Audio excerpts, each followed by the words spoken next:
What's going on, everybody? It's your boy Record Scratch back here with another video. Got the do-rag on, just got out the shower once again.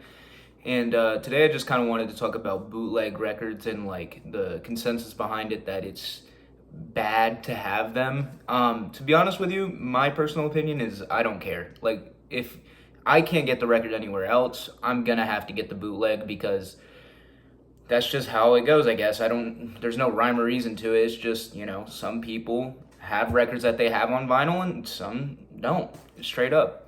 But today I wanted to go over mine and kind of talk about why I have them. But yeah, let's go ahead and get into it. First one, I got this yesterday, by the way. Section 80 on vinyl, Kendrick Lamar. Big one for me. I love this album. Obviously, you can't get it on vinyl, so it's a pretty cool bootleg to have. It's really good shape. Like, it looks really nice. It literally looks like an official release. It even has like all the information down here with like the production and stuff. And even on the track list, it says all the production. So that's pretty cool in my opinion. I am going to move on though to the next one. Don't want to make this video too long. We got Channel Orange by Frank Ocean. It's whatever. I got scammed low-key on this. I bought it for like $70 and I don't know this album too much, but obviously it's Frank Ocean, so it's decent to say the least. But yeah, I bought it for like 70, so it kind of just leaves a sour taste in my mouth because the guy, like, even down to the cover, I don't like this cover. It's like merging two things, and it's just a little weird to me, which is why I don't really talk about it whenever I'm just showing people my record collection, because it's like, dude, this thing, it's whatever. It took me so long to find this version on Discogs too, so I just like, I wish I didn't even buy this. I would have saved $70, but it's fine. We move on. Next up, we got Tool, 10,000 Days. This is my favorite Tool album, I think, next to Anima, and this is mainly because the album is just, there's something about it, just, it's so obscure, like, even the cover. And I did know this was a bootleg when I bought it, but I had to like look on Discogs. This is when I first started my collection. I was on vacation and, dude's selling it for like $50. I'm like, that can't be real. And I sure enough, I look it up and I didn't really understand, like, I couldn't grasp at the time the idea of an unofficial release.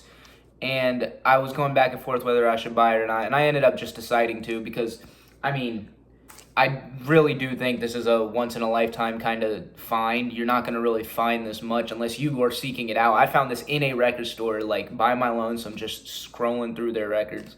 And, yeah, this is one of my favorites. Moving on. We got Nirvana, Live at Tokyo. I don't care for this record. Bought it for like $20 at the same record store. And I thought it was an official release until I got home. And I live 14 hours away from this record store, so I was very upset. But it's fine because, it's just cool to have in my collection, I guess. But again, it's kind of like the Frank Ocean one. It just leaves a sour taste in my mouth. I don't really care for it. Also, sorry if this video is a little low energy compared to the last two. I tried filming this like 3 times, and it just, for one reason or another, it wasn't working out. So, yeah. Now this is pretty much going to be hip-hop from here on out. We got DBR, Days Before Rodeo by Travis Scott. My actual, like, official release gets here today. I bought this at a record expo, like, months ago. And obviously, he re-released everything on streaming and stuff for the first time. And with that came the vinyl. And sure enough, I had to get that one, too. Because I'm like, there's no way I'm going to have the bootleg. Here we go. This is exactly what I'm talking about. You can't have the bootleg, in my opinion, if there is an official release. And you can. I honestly don't care. It's your collection. But me personally, I want the official release if I can get it. If I have a say in it, then it's mine. But yeah, Days Before Rodeo. I love this mixtape. I like a lot of the songs on here. Some people feel some sort of way about some of it, I guess. I don't. Drugs You Should Try It is probably one of his best songs, along with, like, Backyard. Like, this is great mixtape. Cool to have on vinyl. I got the deluxe coming, though, and I'm probably just going to keep this tucked away. But it's cool. It's all good.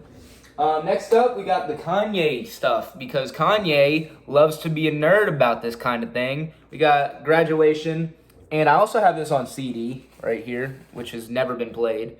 You would think it's my favorite Kanye album. It's not. It's not even top 5. No, it is top 5. I'm sorry. It's top 5. I'll give you my top 5 right here. Little thing to do real quick. We got MBDTF, The College Dropout, Life of Pablo, Late Reg, and Graduation. There's his top 5. Yeah, cool bootleg. It has like a bunch of other versions of it on there, so that's pretty cool. Next up, another Kanye. We got Yeezus. This is probably number 6, to be honest with you.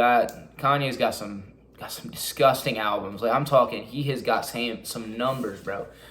These are all, by the way, I don't know how much you guys know, but all bootlegs have some sort of special like variant to them, and that obviously I could care less about that. That's just how it goes. But yeah, so that's cool. They all have this little uniqueness because of how they are pressed. But yeah, moving on to the final one, which is, this might be my favorite bootleg that I own. It was DVR, but obviously that one's coming officially. This might be my favorite. Life of Pablo.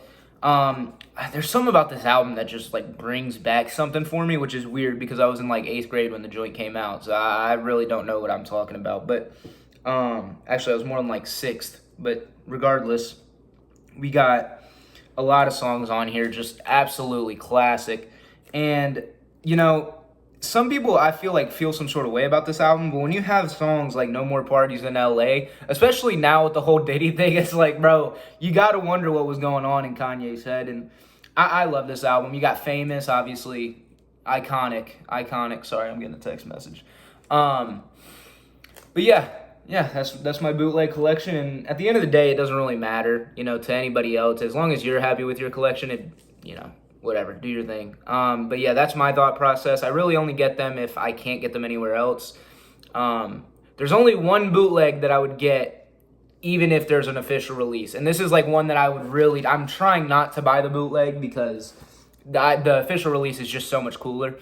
It's Watch the Throne with Jay-Z and Kanye. And that's because, like, dude, the official release for Watch the Throne is at least $100. There's no doubt about it. It's always going to be at least $100.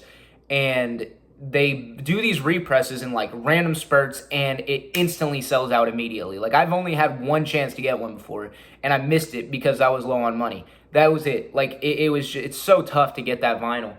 And yeah, I'm gonna keep trying though. And you know, when I do officially require that, it's gonna be nice. Like, it is gonna be one of those ones I look back fondly on for sure.